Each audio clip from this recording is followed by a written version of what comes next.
یہ بات ضروری بھی نہیں کہ ہر ایک انسان میری بات سے اتفاق کرے، تو میں آپ کو ایک بہت ہی اہم بات بتانے لگا ہوں، شاید اس کی طرف آپ کی توجہ نہ ہو۔ آپ نے عموماً دیکھا ہوگا کہ نماز میں ہوتے ہیں تو موبائل بج جاتا ہے، سارے لوگوں کی توجہ اس طرف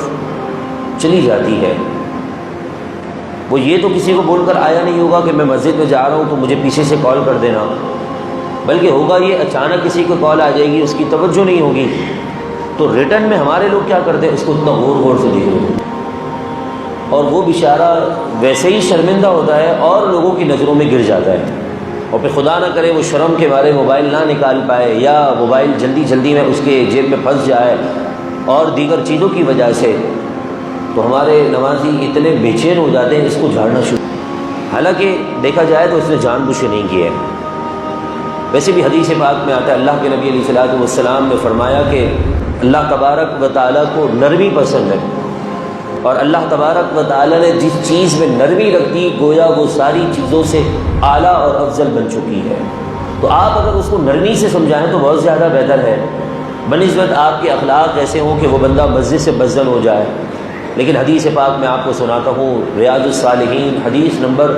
639، اس میں ایک واقعہ ذکر ہے کہ ایک دیہاتی شخص مسجد میں آیا حضور کے زمانے میں، تو وہ دیہاتی تھا اور اسے مسجد کا اتنا علم نہ تھا، اسے مسجد کا کچا حصہ دکھا، اس نے وہاں جا کر غلطی سے پیشاب کر دی۔ حضور کا زمانہ ہے، حضور سامنے موجود ہے، صحابہ کے دل میں یہ طرف پیدا ہوئی کہ ہم اس کو پکڑ لیں ہاتھ و ہاتھ، لیکن حضور نے فرمایا ایسا مت کرو، نہیں، کہا اس جگہ پانی ڈال دو۔ حضور نے اس کو پیار سے سمجھایا، اپنے قریب بلایا، اپنے پیار سے سمجھایا کہ یہ مسجد ہے، اس کا ادب لازم ہے۔ اب مجھے بتائیں، موبائل تو ایک چھوٹی سی چیز ہے، اس سے کئی گنا خطرناک چیز تو یہ ناپاکی ہے، لیکن اب اس جس کو علم نہ تھا اس نے یہ غلطی سے کر دیا۔ ایسے ہی غلطی سے اگر کسی کا موبائل آن رہ جائے اور وہ بچ جائے تو ہمارے کو ریئیکٹ ایسا کرنا چاہیے کہ ہمیں جسے پتہ ہی نہیں کیا ہو رہا ہے، ہماری توجہ اللہ تبارک و تعالیٰ کی رحمت کی جانب ایسی ہو